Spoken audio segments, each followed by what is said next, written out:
Alhamdulillah wassalatu wassalamu ala Rasulillah wa ala alihi wa sahbihi wa mawalah. Wa ashhadu an la ilaha illallah wahdahu la syarikalah wa ashhadu anna Muhammadan abduhu wa rasuluh sallallahu alaihi wa ala alihi wa sahbihi wa man tabi'ahum bi ihsanin ila yaumiddin. Alhamdulillah, puji syukur kita haturkan kehadirat Allah Subhanahu wa taala. Dialah zat yang memudahkan langkah kaki kita untuk menuju masjid di waktu subuh, yang ini merupakan salat yang paling berat bagi orang munafik.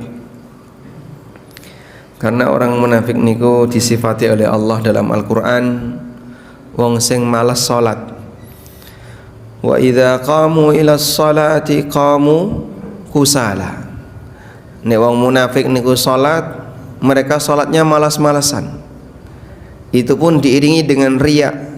Yura'unan nasa wa la yadhkurunallaha illa qalila. Mereka riya ketika sholat dan tidak ingat Allah kecuali sedikit. Kula gumun masjid Al-Huda ini Miftahul Jannah. Miftahul Jannah padukuan ngetiran Sari Harjo Kapanewon Ngaglik, dengan jumlah jamaah subuh yang demikian banyak. Tiap hari nggih kados ngaten nggih. Masya Allah. Ini berarti nggak usah pengajian nih Pak, udah jadi ini.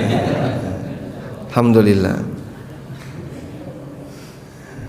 Karena Nabi SAW pernah menyebutkan athqalus salati 'alal munafiqin as-subuh wal isya. Salat yang paling berat kanggone wong munafik niku salat subuh karo salat isya. Lau ya'lamun nasu ma fihima. Lalu Nabi SAW ngasih motivasi.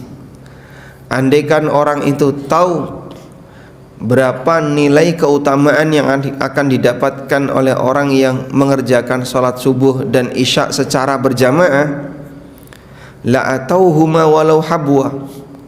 Niscaya mereka akan rela untuk datang walaupun dengan cara ngesot, dengan cara merangkak. Kalau dengan cara merangkak saja mau untuk datang ke masjid, kira-kira manusia dibayar berapa Pak biar dia mau merangkak dari rumah ke masjid? Nek sing sugih dibayar 100 ya ora gelem.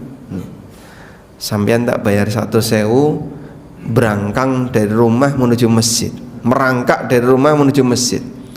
Apa mas mong duit 100 bagi yang berkemampuan, yang penghasilannya per bulan sekian puluh juta, dikasih uang 1 juta suruh merangkak dari rumah menuju masjid, mungkin dia nggak mau.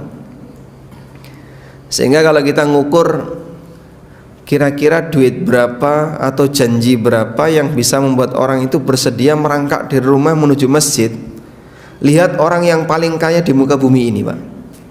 Sekarang sinten? Katanya Elon Musk ya. Anggaplah misalnya Elon Musk. Elon Musk itu kira-kira dikasih harta berapa sampai dia mau merangkak dari rumahnya menuju masjid, kira-kira berapa? 200 triliun kurang. Bagi Elon Musk ya apa sih? Seperti itulah gambaran betapa mahalnya nilai dari sholat subuh dan sholat isya secara berjamaah. Maka kita sebenarnya adalah orang-orang yang menang dalam berjihad, jihad melawan kemalasan, jihad melawan hawa nafsu yang cenderung ingin ngajak manusia meninggalkan kebaikan. Nah, di kesempatan kali ini insyaallah nanti akan kita bahas adalah berkaitan dengan hal-hal yang bisa menggugurkan dosa. Bapak Ibu yang dimuliakan Allah Subhanahu wa taala, bagian dari hikmah Allah jadikan manusia itu berdosa. Allah berikan pada diri manusia ada yang disebut dengan hawa nafsu. Hawa nafsu ini punya sifat apa? Seneng mengajak kepada keburukan. Maka ada istilah nafsul ammarah. Nafsul ammarah artinya dia senang ngajak manusia untuk melakukan keburukan. Allah Ta'ala berfirman, innan nafsa la ammaratum bisu'i illa ma rahima rabbi. Sesungguhnya nafsu itu senang ngajak kepada yang buruk kecuali mereka yang dirahmati oleh Allah. Makanya hawa nafsu yang ada pada diri hamba itu selalu ngajak orang sing penting enak, sing penting iso ngrasakno nikmat ketika di dunia. Nyun sewu nggih. Maksiat itu rata-rata enak mboten, Pak? Enak mboten? Enak. Contohnya napa? Pripun? Nah, makanya saya tanya ke jamaah, antara ngelakoni taat sama ngelakoni maksiat sing luwih enak sing pundi, Pak? Hah? Bagi orang normal secara manusiawi melakukan maksiat itu lebih enak karena dia sesuai dengan hawa nafsunya, sejalan dengan apa yang diinginkan oleh jiwanya. Yang Allah katakan dalam Al-Quran, innan nafsa la'ammaratum bisu'. Saat temani hawa nafsu itu memerintahkan orang untuk melakukan yang buruk. Makanya para ulama mengatakan seperti ini, manusia dalam bersikap sesuatu itu ada 3 pertimbangan. Pertimbangan yang pertama adalah hawa nafsunya. Pertimbangan yang kedua perasaannya. Pertimbangan yang ketiga akalnya. Mereka mengatakan al-hawa ta'muru bil amta'. Hawa nafsu itu selalu menyuruh mana yang paling enak, sehingga yang dia pikirkan yang penting enak, happy, cuan, menguntungkan, pokoknya sing kira-kira marakno enak urip ning donya. Itulah perintah hawa nafsu. Yang kedua perasaan. Perasaan itu yang dipikir adalah kasihan, karena alasan simpati, gak enak sama orang, itu perasaan. Yang ketiga akal. Akal itu selalu memerintahkan kepada mana yang paling manfaat dan meninggalkan yang berbahaya. Wal aqlu ya'muru bil anfa'. Akal selalu memerintahkan mana yang paling manfaat. Sekarang saya kasih contoh ya. Nanti masing-masing akan bisa memberikan jawaban sesuai dengan latar belakang apa yang memberikan pertimbangan bagi dia. Baik, sebagai contoh,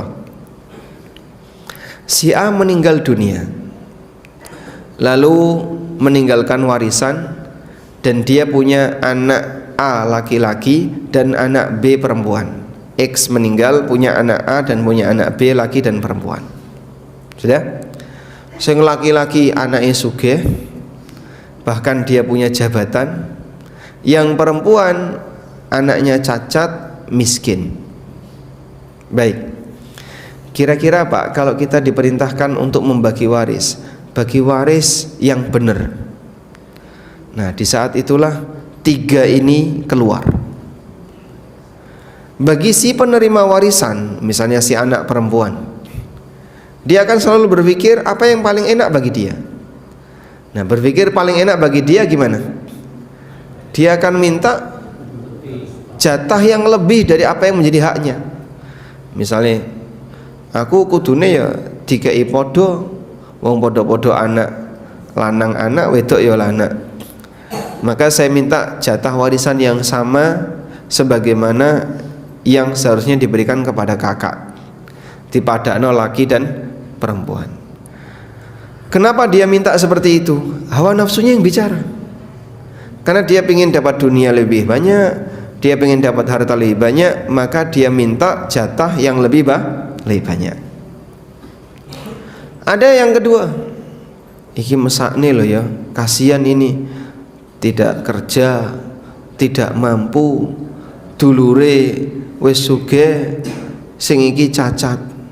Nah, kudune kan dikasih lebih banyak daripada yang laki-laki. Sudah? Pertimbangan hawa nafsu, milih mana yang paling enak agar dia bisa dapat lebih banyak. Pertimbangan perasaan lebih kepada masalah kasihan, mesak nih nggak enak kalau nggak dikasih lebih banyak. Nah sekarang akal berpikir, ini kalau saya menyalahi aturan itu bisa berbahaya. Bahayanya di mana? Di sini ada ancaman kalau tidak sesuai dengan aturan, dan akan mendatangkan manfaat jika sesuai dengan aturan. Maka akal selalu mengarahkan orang untuk berpikir bagaimana menerapkan aturan yang sesuai. Nah, kira-kira kita sebagai manusia pakai pertimbangan yang mana? Yang mana, Pak? Yang mana? Saestu. Itu di masjid, Pak. Coba kalau sudah di luar, beda lagi nanti. Maka kenapa terjadi perbedaan pendapat antara satu manusia dengan manusia yang lain? Kadang ra cocok antarane takmir karo RT. Kadang ra cocok antarane RT siji karo RT loro. Kadang ra cocok antarane satu takmir dengan takmir yang lain, karena mereka punya pertimbangan yang berbeda. Sing siji pengen ngene, sing siji pengen ngono. Kenapa seperti itu? Pertimbangannya beda. Nah, disinilah jadi kelihatan mana manusia yang lebih mengedepankan akal dan mana yang lebih mengedepankan hawa nafsu. Itu dalam satu kegiatan lingkungan. Nah, dalam satu badan juga seperti itu. Di badan ini ada tiga pertimbangan tadi. Kadang ada yang lebih mempertimbangkan hawa nafsu. Jenengan dijak tangi jam 3 untuk sholat tahajud. Sing ra biasa bangun malam kira-kira gimana? Hah? Pripun? Ada 3 pertimbangan ya. Pertimbangan yang pertama hawa nafsu. Sek suwe subuhe turu sik bablas. Ini pertimbangan hawa nafsu. Pertimbangan perasaan. Nanti kalau kamu bangun sekarang, nanti kamu pusing, kasihanilah dirimu. Kasihan awakmu ini. Istirahat dulu. Pertimbangan akal, dia milih. Kalaupun saya bangun, kayak saya nggak sakit, saya sehat, dan nanti fisik saya seger, saya bisa melakukan ibadah dapat manfaat. Maka dia memaksakan dirinya untuk bangun melawan malas. Nah, dari 3 ini mana yang dominan, itulah yang terjadi. Mana yang dominan itu yang terjadi. Karena itu kita minta petunjuk kepada Allah Subhanahu wa taala. Mohon bimbingan agar yang dominan itu yang mana, Pak? Yang bisa memberi pertimbangan yang terbaik, itulah akal. Sehingga orang yang berakal itulah orang yang hidayahnya paling banyak Allah kasih kepadanya. Orang yang dia dalam hidupnya lebih banyak mendapatkan bimbingan dari Allah, sehingga akalnya lebih dominan dibandingkan perasaan atau hawa nafsunya. Baik, nalikane wong nglakoni dosa, kenapa kok terjadi maksiat? Karena dominan hawa nafsu. Saat dominan hawa nafsu, sing jenenge hawa nafsu ya senengane memerintahkan orang untuk melakukan yang buruk. Karena yang dia pikirkan sing penting enak dan enak. Sehingga karena tidak semua yang enak itu sesuai dengan aturan, akhirnya karena yang dipikir enak, melanggarlah syariat Allah Subhanahu wa taala. Nabi SAW pernah bersabda, "Lamma khalaqallahu al-jannata wan nar." Nalikane Allah Subhanahu wa taala selesai menciptakan surga dan neraka. Surga sudah selesai diciptakan, neraka sudah selesai diciptakan. Allah perintahkan kepada malaikat, "Wahai malaikat, coba kamu lihat surga dan kamu lihat neraka." Maka berangkatlah malaikat melihat surga. Lalu kemudian Allah tanya kepada dia, menurutmu bagaimana? Maka malaikat ini mengatakan, wa bi'izzatika ya Rabbi, dengan keagunganmu ya Allah, la yasma'u bihi ahadun illa dakhalaha. Setiap orang yang mendengar berita tentang surga, pasti dia punya keinginan untuk masuk ke dalamnya. Bagaimana menurutmu tentang neraka? Kemudian malaikat ini mengatakan, tidak ada satupun orang yang mendengar berita tentang neraka kecuali dia akan berusaha untuk menghindarinya. Lalu Allah Subhanahu wa taala mengelilingi surga dengan al-makarih, sesuatu yang tidak disukai oleh manusia. Wahifatil jannatu bil makarih. Allah Subhanahu wa taala mengelilingi surga dengan sesuatu yang tidak disukai oleh manusia. Lalu Allah Subhanahu wa taala perintahkan kepada malaikat, sekarang lihat ke arah surga. Begitu dilihat, suasananya sudah berubah. Ada banyak hal yang tidak disukai oleh manusia yang ada di sekitar surga. Sampai kemudian malaikat ini mengatakan, aku khawatir tidak ada satupun orang yang bisa masuk surga, karena saking banyaknya hal-hal yang tidak disukai oleh manusia yang ditaruh oleh Allah mengelilingi surga. Dan di neraka dikelilingi oleh Allah bisyahwat, dengan aneka syahwat. Kemudian malaikat disuruh untuk melihat. Saat selesai melihat, dia lapor kepada Allah Subhanahu wa taala, aku takut jangan-jangan tidak ada satupun yang bisa selamat darinya. Masya Allah. Maka untuk bisa masuk surga itu butuh perjuangan. Sedangkan untuk nyemplung neraka, karek nuruti hawa nafsu, milih sing enak-enak, gampang. Makanya istilahnya nek swarga niku napa? Munggah swarga. Nek neraka? Hah? Munggah neraka napa nyemplung neraka? Nyemplung neraka. Antarane munggah karo nyemplung gampang pundi, Pak? Hah? Gampang nyemplung. Nggih. Gimana, Pak? Gelinding masuk. Karena yang namanya nyemplung itu nggak butuh tenaga. Tapi kalau orang itu naik, dia butuh tenaga, butuh perjuangan.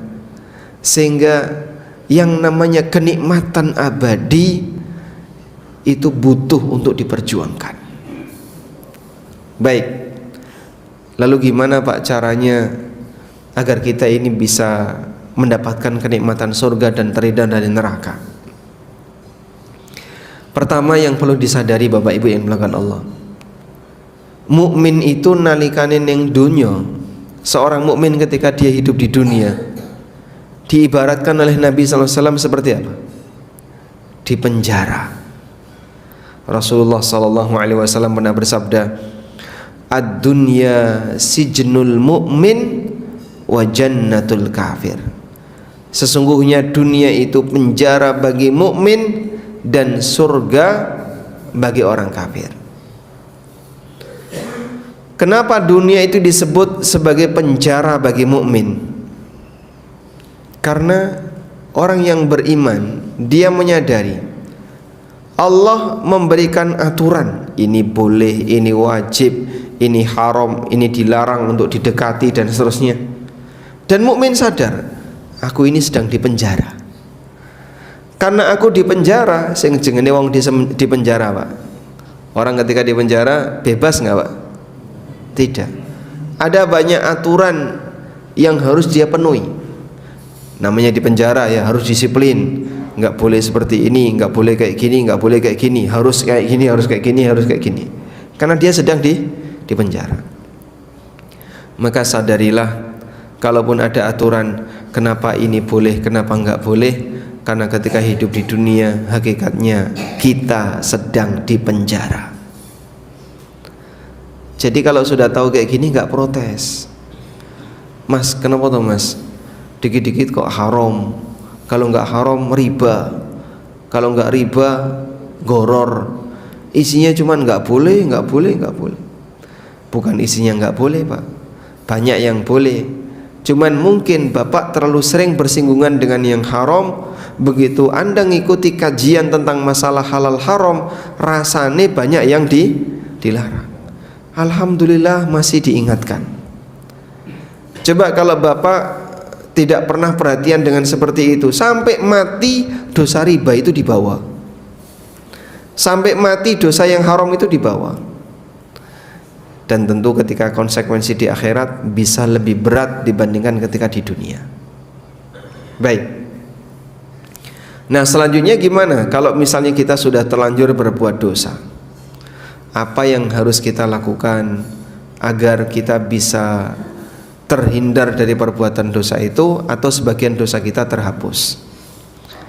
Jamaah yang dimuliakan Allah Subhanahu wa taala, secara umum yang bisa menghapus dosa itu ada dua. Yang pertama adalah amalan yang sifatnya global. Amalan global itu maksudnya gimana? Amalan yang menyebabkan orang punya status tertentu.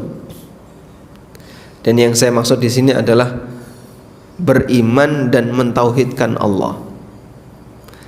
Dan ada amalan yang sifatnya spesifik. Itulah amalan yang disebut oleh Nabi SAW bisa menggugurkan dosa yang dilakukan oleh hamba. Sekarang kita sebut untuk amalan yang sifatnya global. Amalan yang sifatnya global yang bisa menghapus dosa adalah iman kepada Allah, mentauhidkan Allah, dan menjauhi semua bentuk kesyirikan dan kekufuran. Iman itu amal tertinggi yang menjadi syarat seorang hamba bisa dapat surga. Karena itu ada banyak sekali dalil yang berhak masuk surga hanyalah orang yang beriman. Sekecil apapun iman seorang hamba, dia punya hak untuk masuk surga. Nabi SAW pernah bercerita, "Idza dakhala ahlul jannatil jannah wa ahlun narin nara." Ketika penduduk surga sudah masuk surga, penduduk neraka sudah masuk neraka. Lalu ada orang yang ketika masuk neraka, dia nyari temannya. Ya Rabbi, di mana fulan dan fulan? Di mana si A, di mana si B? Wa kanu yusalluna ma'ana wa nasumu ma'ana wa yasumu ma'ana wa yahujjuna ma'ana. Dulu mereka pernah sholat bareng kita, pernah puasa bareng, pernah haji bareng. Kok enggak ada di surga? Lalu Allah Subhanahu wa taala perintahkan, golek ana kancamu, cari temanmu itu yang ada di neraka. Akhirnya dia masuk ke dalam neraka, nyari temannya. Ciri apa yang dijadikan sebagai penanda kalau yang bersangkutan ini mukmin? Iman yang ada dalam hatinya. Dengan iman itu dia diselamatkan. Sampai Allah Subhanahu wa taala mengatakan, akhriju man kana fi qalbihi mithqala dzarratin minal iman. Keluarkanlah orang dari neraka walaupun dalam hatinya hanya ada seberat dzarrah berupa iman. Iman seberat dzarrah. Dzarrah niku napa, Pak? Biji sawi itu khordal. Khordalin itu biji sawi. Dzarrah niku napa? Tepung. Dzarrah, apa dzarrah? Jenengan pernah lihat ada cahaya matahari yang masuk ke dalam rumah kita? Ya? Terus kelihatan apa itu? Seperti ada titik-titik debu yang terbang. Bapak goyang tangan dikit aja, dia terbang jauh. Betapa ringannya titik debu itu. Pernah nggak lihat timbangan yang paling sensitif? Ada timbangan sensitif ya. Jenengan gerakkan tangan gini, angkanya bisa berubah. Hanya kena angin dikit. Sudah? Yang nempel di timbangan itu debunya ada nggak? Ada, tapi angkanya 0. Manusia nggak bisa nimbang debu itu. berapa sih beratnya debu ini? Itulah dzarrah. Anek cilik kaya ngene dihitung oleh Allah Subhanahu wa taala, apalagi yang besar-besar. Faman ya'mal mithqala dzarratin khairan yara wa man ya'mal mithqala dzarratin syarran yara. Sing nglakoni apik seberat dzarrah bakal melihat, sing nglakoni elek seberat dzarrah bakal melihat. Maka waspadalah apik elek nalikane urip ning donya, baik maupun buruk ketika hidup di dunia, walaupun sangat kecil nanti akan dipertanggungjawabkan di yaumil qiyamah. Sehingga tolong diwaspadai yang semacam ini. Karena itu Nabi SAW ingatkan bahwa ketika seorang hamba itu melakukan perbuatan dosa, dia seperti mengotori hatinya. Idza adnabal abdu dzanban, nalikane manungsa niku nglakoni dosa, nukitat fi qalbihi nuktatun sauda, maka di hatinya dikasih noda hitam. Makin banyak dosa, titik. Nek dosane gede, ora mung titik, iso langsung sak plok. Fa in taba wastaghfara, nalikane dia taubat dan istighfar, sukila qalbuhu, hatinya dibersihkan. Nglakoni dosa meneh, tambahi titik meneh. Dan itu berkali-kali yang terjadi pada diri kita. Maka kita ini seperti ngasih noda, dihapus, noda dihapus lagi, sampai yang terakhir. Nah, moga-moga yang terakhir itu penghapusan. Ketika orang melakukan kegiatan ibadah atau berbuat taat, lalu sampai mengakhiri hidupnya dalam kondisi taat, itu bisa menjadi kafarah untuk dosa-dosanya. Baik, Nabi SAW juga memberikan janji bagi mereka yang mentauhidkan Allah, maka dia akan mendapatkan ampunan dari Allah Subhanahu wa taala. Ada sebuah cerita yang besok akan terjadi di yaumil qiyamah. Sudah pernah dengar ceritanya belum? Hah? Oh, belum diceritakan ya. Masya Allah. Baik. Jadi ceritanya kayak gini. Yu'ta birajulin wa ma'ahu tis'atun wa tis'ina sijlan. Besok di hari kiamat akan didatangkan seseorang yang dia membawa 99 catatan amal. Kullu sijlin madal basar.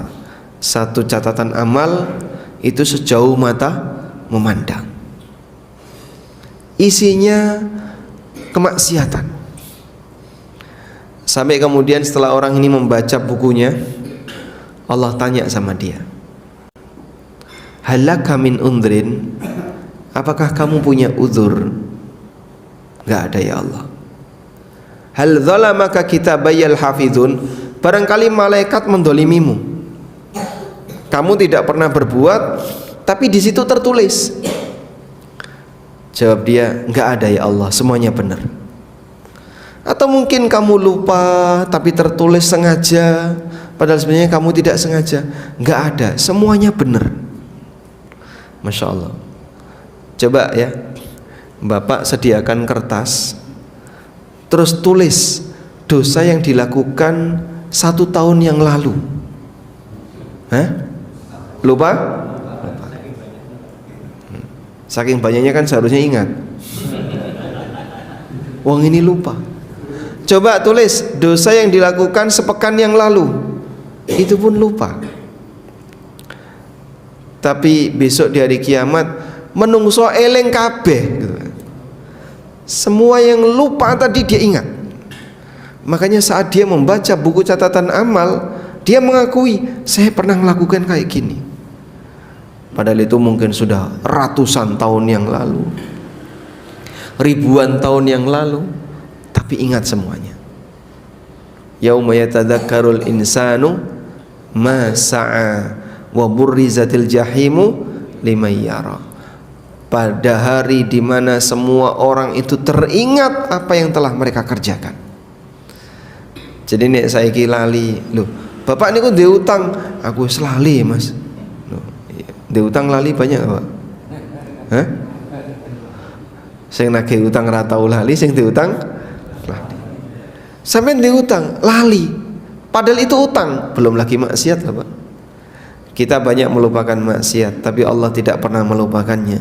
Dan nanti akan Allah tunjukkan semuanya sehingga hamba mengakui semua perbuatannya. Dah? Nah, si pemilik 99 gulungan amal tadi, satu gulungan ketika dibentangkan itu sejauh mata memandang, isinya maksiat. Dia mengakui semuanya. Allah sudah tanya, apakah kamu punya uzur? Dia bilang enggak ada. Apakah kamu didolimi oleh malaikat? Dia bilang enggak ada. Kemudian Allah Subhanahu wa taala keluarkan satu kartu kecil. Kartu kecil ini ditunjukkan di hadapannya. Lalu orang ini pesimis. Ya Rabbi, wa ma hadhil bitaqah, ma hadhis sijillat. Ya Allah, buat apa kartu kecil ini dibandingkan dengan 99 catatan amal tadi yang luasnya sejauh mata memandang. Lalu Allah Subhanahu wa taala berfirman, aku tidak pernah mendolimi siapapun. Kemudian ditimbang oleh Allah. Saat 99 gulungan tadi ditaruh di satu daun timbangan, kemudian ketika kartu kecil ini ditaruh di sebelahnya, fatashati sijillat, yang 99 tadi terbang. Tidak ada yang bisa mengalahkan nama Allah Subhanahu wa taala. Dan para ulama mengatakan ini terjadi karena yang bersangkutan adalah orang yang sangat kuat dalam mentauhidkan Allah.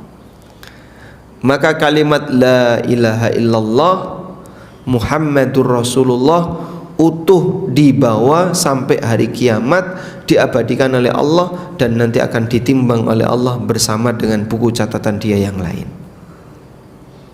Kita berharap semoga kita bisa menjadi ahli tauhid, orang yang menjaga iman sampai mati.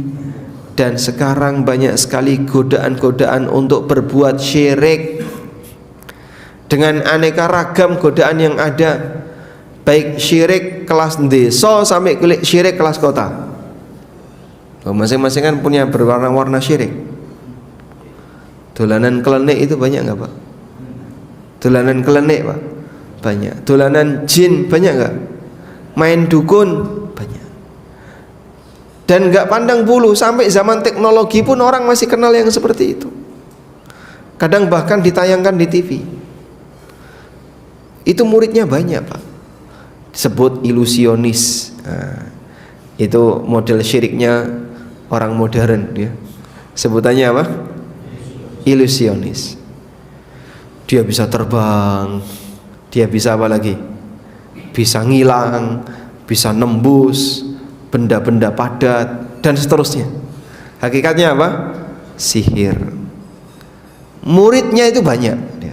Terus dia buka pengobatan alternatif, lalu dia buka belajar ilusionis. Hakikatnya itu belajar syirik, belajar perdukunan.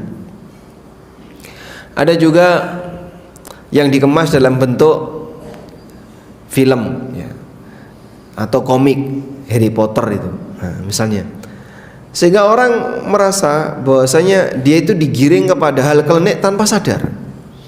Loh, ini kan buatan Barat, mosok klenik ono ning Barat, cari sapa? Enggak ada. Di sana bahkan kliniknya lebih parah dibandingkan di tempat kita. Ya mungkin suasananya berbeda. Baik, ada juga model klenik cara ndeso. Nah, ini beda lagi, ya. Sehingga beragam cara klenik yang dilakukan oleh manusia, dan itu semuanya bisa mengarah kepada praktek kesyirikan. Baik, ada kan banyak orang, ya, kamu ini kan sudah banyak memanfaatkan hasil alam. Nah terus ya kudune kowe berterima kasih kepada alam. Caranya gimana berterima kasih kepada alam? Kamu sedekah untuk alam. Akhirnya dilakukanlah sedekah bumi. Ada yang bentuknya sedekah gunung, ada yang ngelarung, dan seterusnya. Kemudian dikasih nama merti. Dalam rangka apa? Berterima kasih kepada alam. Secara logika nyambung nggak, Pak? Secara logika nyambung nggak? Saya kasih ilustrasi sedikit ya. Ada warga yang mereka sering mengambil hasil dari sungai, dikeruk pasirnya, diambil batunya, ikannya dan seterusnya. Sudah, dia dapat manfaat dari sungai itu.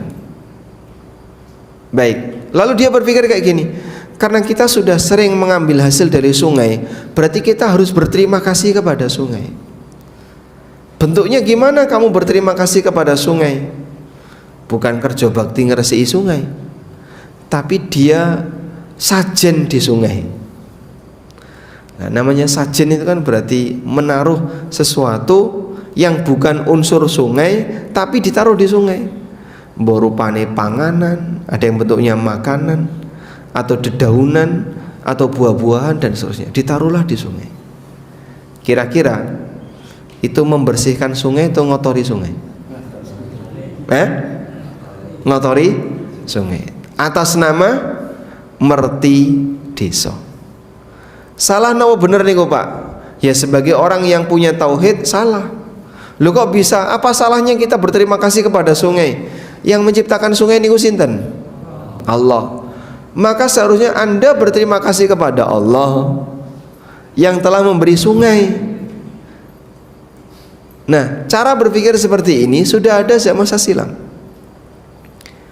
Orang musyrikin, mereka itu karena merasa sudah banyak mendapatkan jasa dan kebaikan dari matahari, bulan dan benda-benda yang lain, maka mereka berterima kasih kepada benda-benda itu dengan cara menyembahnya.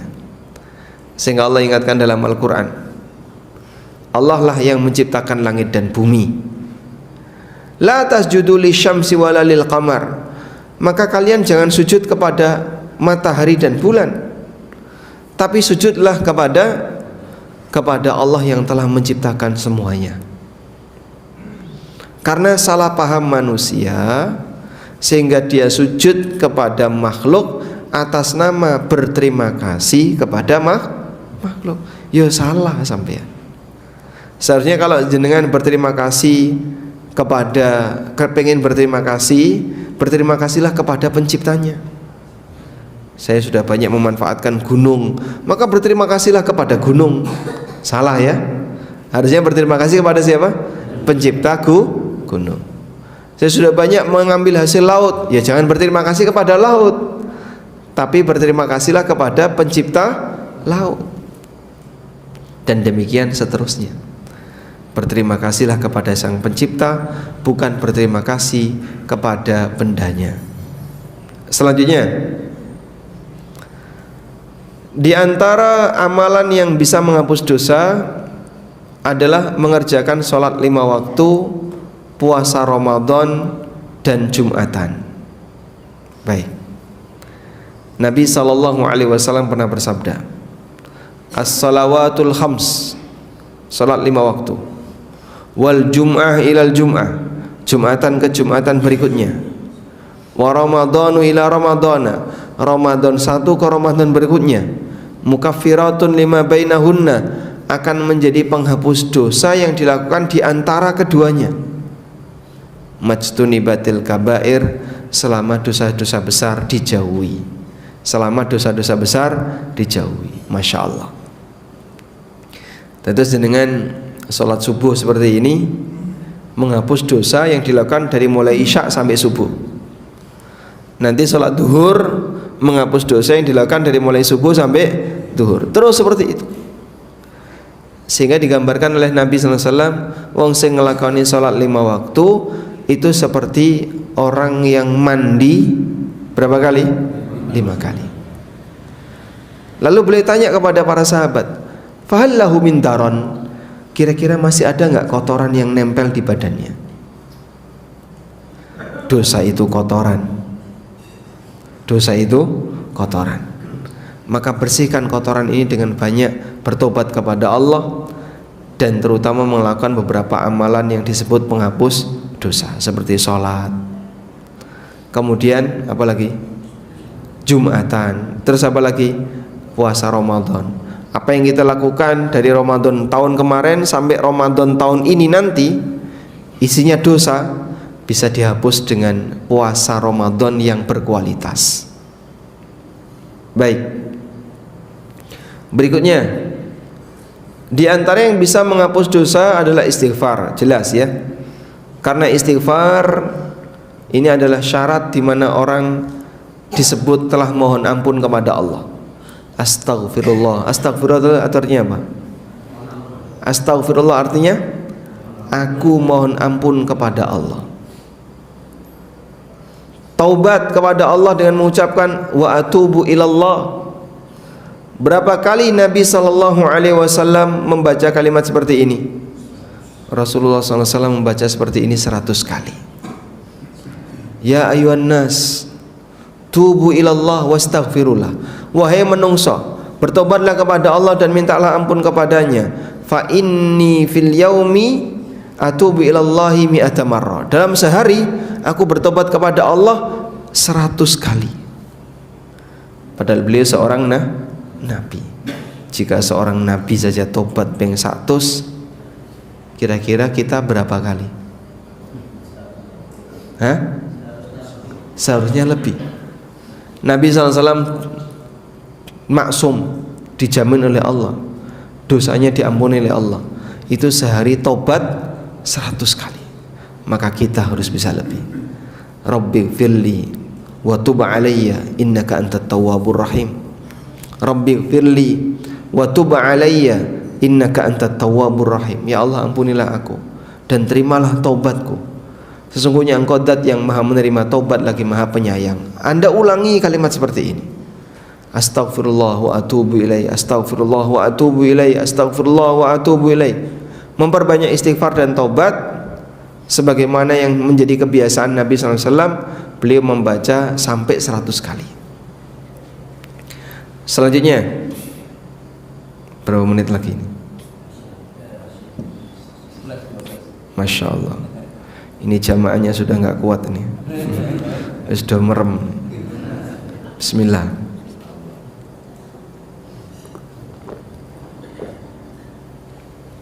Alhamdulillah. Tantangan ngaji subuh nggih ngeten niku Pak.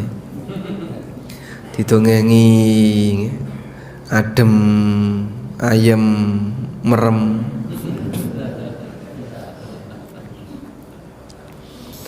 Baik, fokus lagi ya. Tinggal dikit waktunya. Ngaji nek merem niku entuk ganjaran mboten, Pak? Hah? Berapa? Sithik. Mugi-mugi dapat ganjaran walaupun wong cipratan ya. Ya, makanya kalau yang serius insyaallah di samping dapat ilmu yang manfaat, pahalanya lebih banyak. Insyaallah. Istighfar kalau bisa ping 100 sehari. Astagfirullah wa atubu ilaih, astagfirullah wa atubu ilaih. Tidak harus duduk menghadap kiblat. Jenengan bisa istighfar dalam keadaan sambil berkendara, ibu-ibu sambil nyapu, sambil nyugui makanan, bisa sambil istighfar. Masya Allah. Wis metu ya Pak. Dereng rampung wis metu. Nggih, jenengan sabar nggih Pak. Anggap saja itu suara cuci piring ya.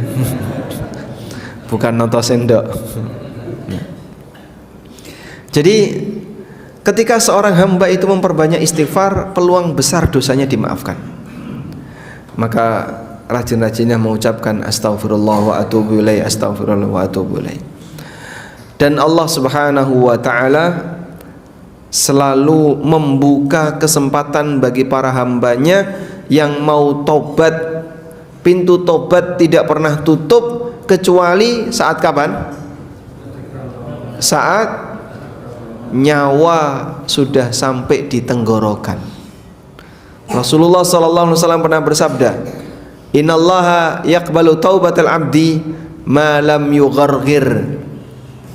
Allah akan menerima taubat hamba ma lam yugharghir, selama belum sampai di tenggorokan. Nah, kalau sudah sampai di tenggorokan, mau tobat nggak diterima. Fir'aun itu mau tobat ketika kapan? Sudah tenggelam. Saya mau narik siapa? Nggak ada yang bisa ditarik untuk menyelamatkan diri. Karena Fir'aun ditenggelamkan oleh Allah di laut, bukan di sungai Nil. Sebab sungai Nil itu dulu dia banggakan. Wa hadhil anhar tajri min tahti.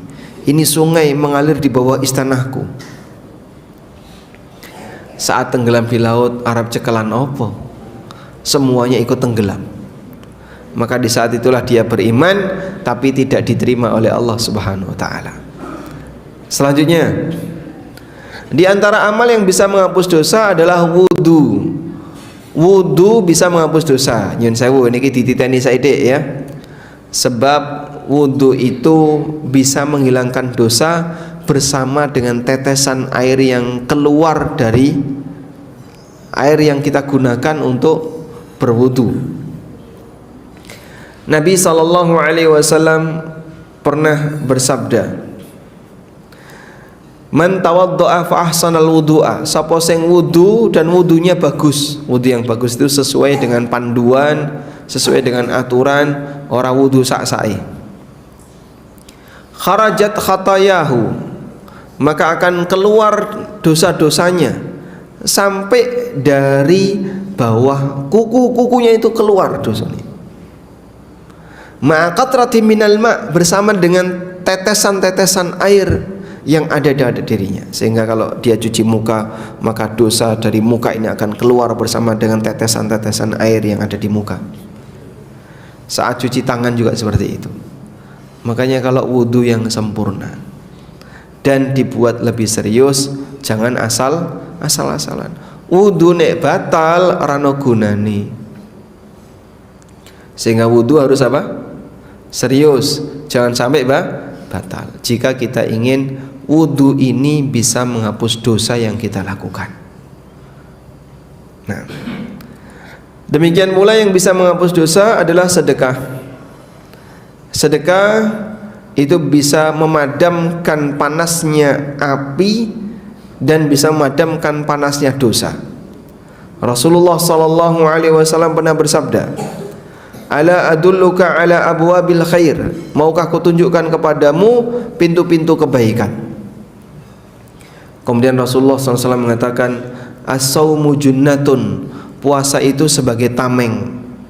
Was-sadaqatu tudfi'ul khati'ata kama yudfi'ul ma'un nara, dan sedekah itu bisa memadamkan dosa sebagaimana api bisa memadamkan, atau air bisa memadamkan api.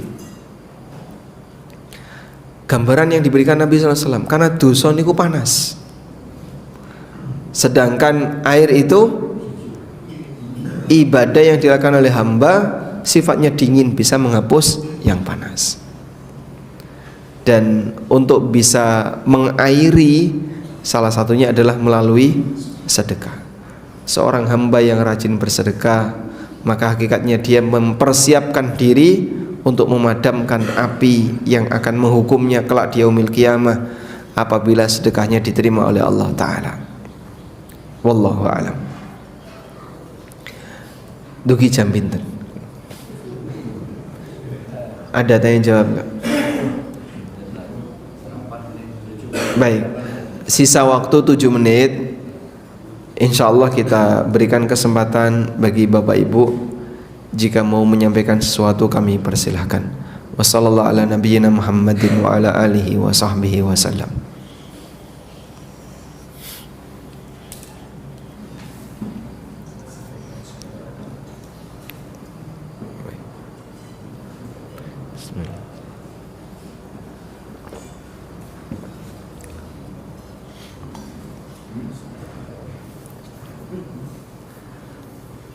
Tidak ada? Baik. Karena tidak ada, alhamdulillah, kita mohon kepada Allah, semoga Allah mengampuni seluruh dosa kita, baik yang besar maupun yang kecil, dan mohonkan ampunan untuk mereka yang sudah meninggal, terutama orang tua. Maka bagian dari bakti anak kepada orang tuanya apa Pak? Mendoakan orang tuanya. Sebab itulah amal andalan yang bisa membuat amal orang tua terus mengalir. Idza matal insan inqata amaluhu illa min thalath. Ketika manusia itu mati, maka seluruh amalnya terputus kecuali 3 amal. Sedekah jariyah, doa anak soleh. Nah, dengan sangat diharapkan oleh orang tua sebagai anak yang masih hidup, orang tuanya sudah meninggal, sampean dongakno sebanyak-banyaknya. Rabbighfirli wali walidayya warhamhuma kama rabbayani shaghira. Sampai Allah perintahkan dalam Al-Qur'an. Wa qur rabbirhamhuma kama rabbayani shaghira. Bacalah rabbirhamhuma kama rabbayani shaghira. Kenapa kita dianjurkan seperti itu? Balas jasa anak kepada orang tua, sehebat apapun tidak akan mampu untuk menandingi jasanya. Ada orang yang tawaf sambil gendong ibunya, berangkat dari Yaman ke Mekah, tawaf gendong ibunya. Selesai gendong ibunya, lalu orang ini tanya kepada Ibnu Umar radhiyallahu anhu, apakah aku sudah bisa menggantikan jasa ibu ketika beliau merawatku? Kamu sudah melakukan apa? Aku sudah gendong ibu dari rumah sampai Mekah, terus tak pakai tawaf, gendong ibu ketika tawaf. Apa jawab orang ini? Apa jawab Ibnu Umar? Apa yang kau lakukan tidak bisa menggantikan walaupun satu kondisi mengerang yang dilakukan oleh sang ibu ketika melahirkan kamu.